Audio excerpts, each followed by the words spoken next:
Hi, I'm Thomas. Welcome back to Pilot's Workshop. Our workbench is slowly starting to look like a workbench, and so it is time to give it the one piece of equipment that makes it indistinguishably into a woodworking bench. A large woodworking vise. In this case, a twin-screw vise that will always clamp parallel because both screws are connected by a chain.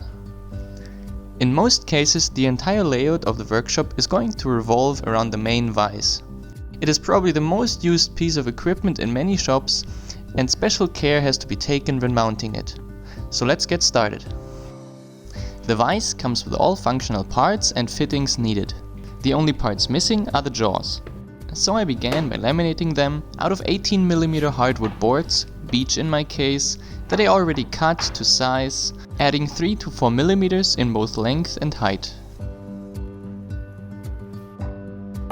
The fixed jaw I made out of 3 layers and the moving jaw out of 4 layers of it.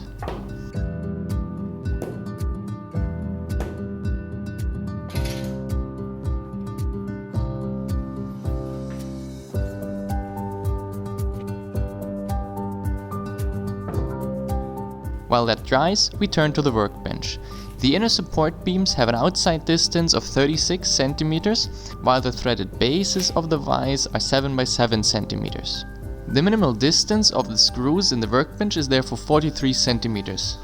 The official maximum distance of the screws is 42.5 cm, but I am willing to take the risk and stretch this a bit. After marking both holes and drilling my usual 3mm pilot holes, I drilled the required 38mm or 1.5 inch holes. The threaded bases fit this diameter exactly. The original way to fasten them to the frame is with 4 wood screws each that come in the package, but I assumed that after bumping into the extended vise for 100 times or so, they would eventually start to loosen up. So I came up with the idea of using these threaded inserts from the other side and use machine threaded screws instead. This should make it impossible to wear out the wood at the fastening points. And if a screw loosens anyway, it can easily be retightened at any point. After marking and drilling the holes, the first 2 cm can be widened to the base diameter of the inserts, and they can be screwed in. The first one was actually the only one that went in nicely, and for the others I was really struggling. These inserts do not want to go in straight. By number 4 I figured out a trick that helped with the alignment. I put the threaded base in its hole and pushed the screw through from the other side. This way the insert could thread onto it, which aligned it perfectly. I should have used a longer screw for this process that reaches out through the board, but at the time I didn't think about that. After all the inserts were in place, the screws could be tightened.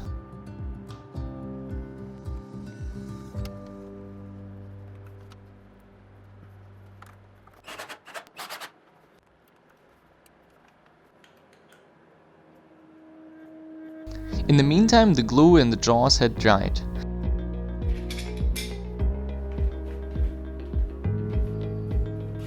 And I continued by marking and drilling the required holes into them as well.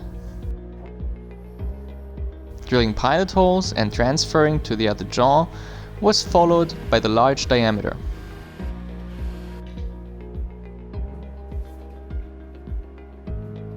After that, I clamped both jaws together to straighten their future bottom side with a belt sander.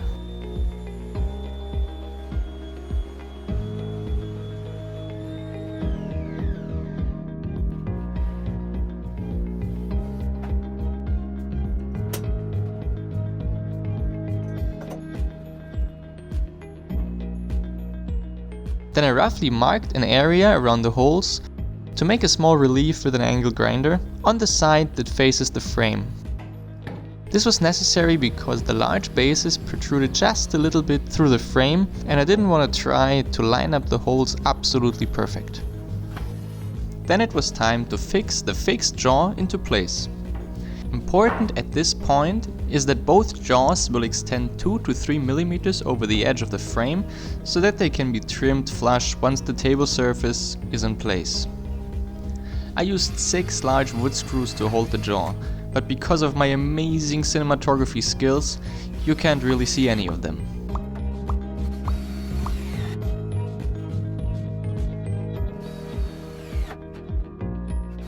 In retrospect, a better way would be to insert these screws from the outside, to make it easier to change the jaw once it is worn down. Now we're getting to the point where it's starting to look like we're near finishing this assembly. But this is really where it begins. Every step from now on is quick to explain, but has to be done with great care and in the right order.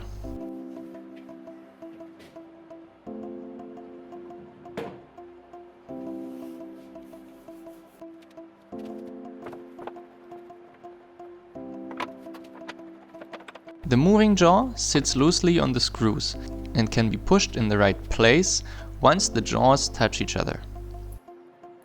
Then the 4 screws that really hold it in place can be put in.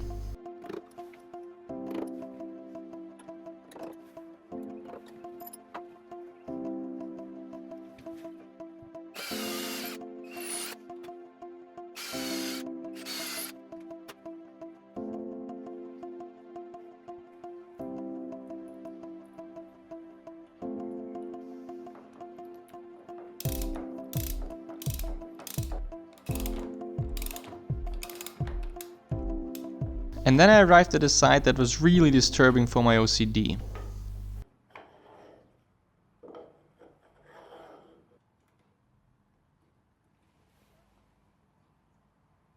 Since I couldn't leave it like that, I first over-tightened the right screw to compress the wood of the frame enough so the handles would have a clean 90 degrees distance to each other when tightened equally.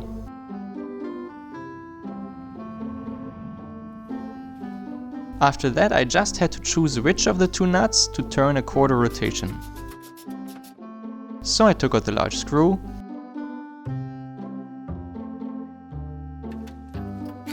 loosened the base,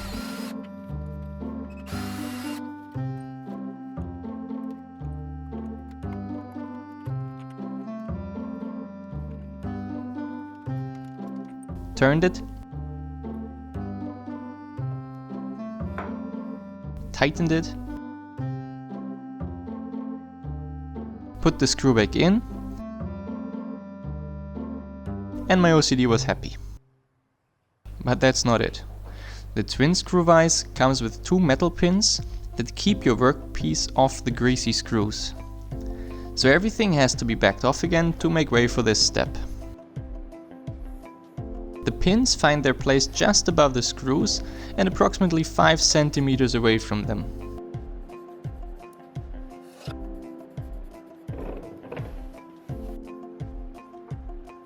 They have a diameter of about 9.5 millimeters, so I pre-drilled with a 9 millimeter wood drill, deep enough for the pins to disappear halfway. And because I didn't want to glue the pins in place, I instead created a tight fit by then opening up the holes with a 9.3 millimeter drill bit. The pins were then hammered in and hold securely.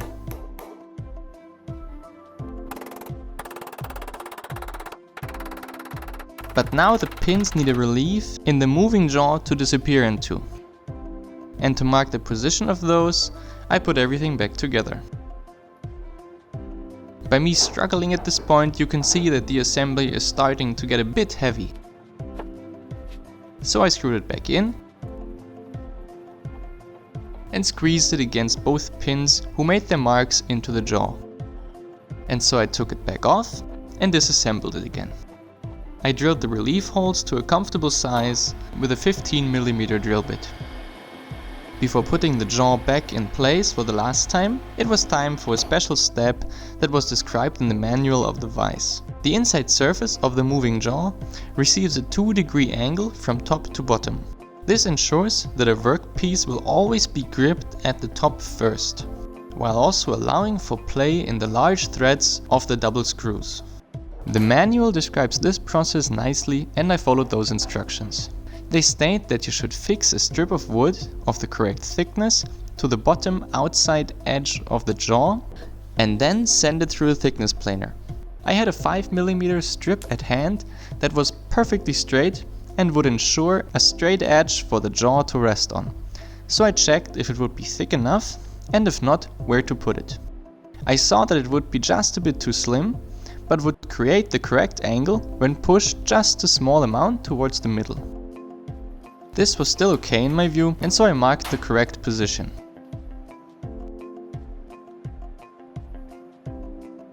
I made very sure that the edge of the strip and the edge of the jaw are perfectly parallel and glued the strip into place.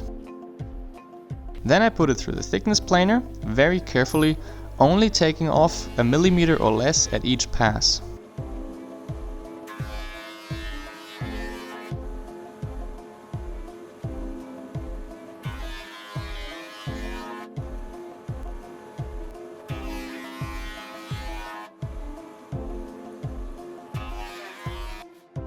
When the surface was flat again, I took off the thin strip and sanded the outside off camera to clean it up a bit. Then the assembly could be put back on for the final time. Next, I sanded both sides flush to the rest of the workbench. They were previously hanging over about 2 mm on both sides, because I cut them a tiny bit too long to begin with. And then it was finally time to give both outside edges their large round over.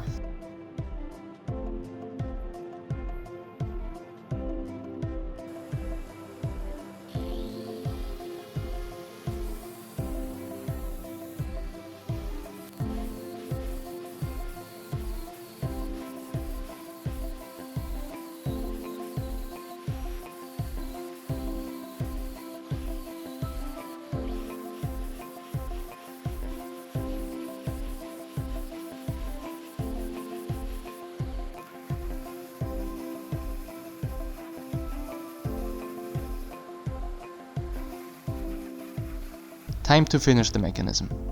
Because I mounted the screws at their design distance, I didn't need to shorten the chain. I wrapped it over the left and right gear. The right gear is already connected to the crank, while the left one can still rotate freely. However, by tightening the left screw clockwise, the left gear can be blocked. Then I tightened the lower half of the chain by rotating the right crank anti-clockwise, and so I could work comfortably with both open ends of the chain on the upper half. The vise is delivered with 2 open chain links that make it possible to close and reopen the chain if needed. I began by putting in the smaller one by taking out the split pin, taking out the tiny bolt, and integrating it into the chain. Then bolt and pin go back in.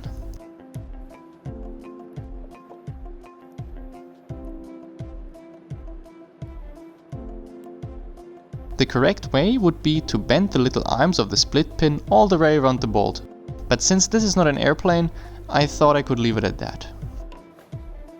The closing piece of the chain opens by pushing the little securing piece out of the way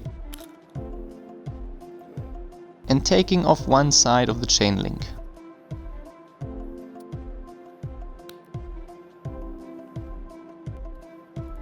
Then also that one gets inserted and put back together.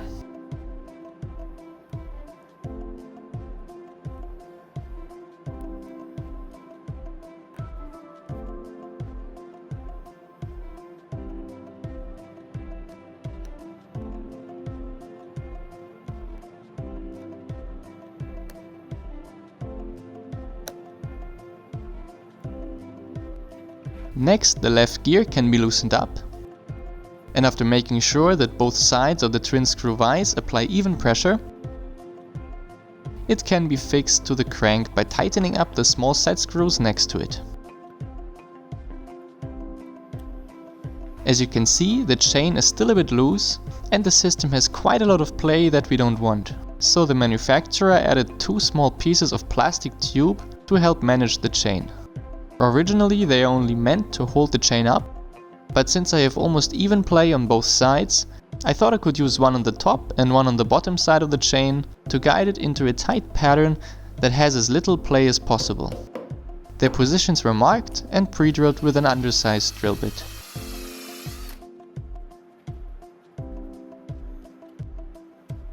As soon as they were in place, the feeling of the vise improved a lot.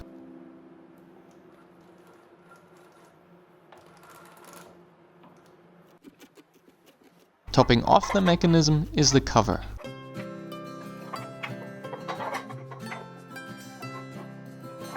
Since the middle section didn't need to be shortened, mounting this went straight forward. Only the middle part kept falling down. The final piece of this puzzle were the handles that also came with the vise, along with end caps and a knob. The end caps can be secured with one of the brass screws, and the positions at which the handles are going to be most often can be marked through this hole, where usually a thumb screw sits that would hold the handle in place. Not drilling all the way through, these markings can be made permanent.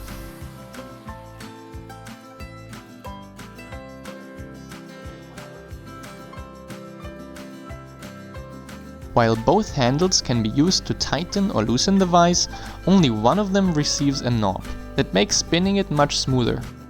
It also runs on a piece of plastic tube. After marking and drilling, it can also be fixed in place,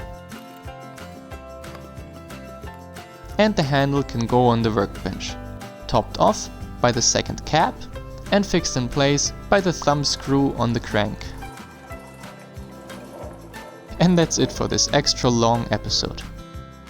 In the next one, our workbench will finally receive its surface, along with other details. Until then, this is Pilot's Workshop. Thank you for watching.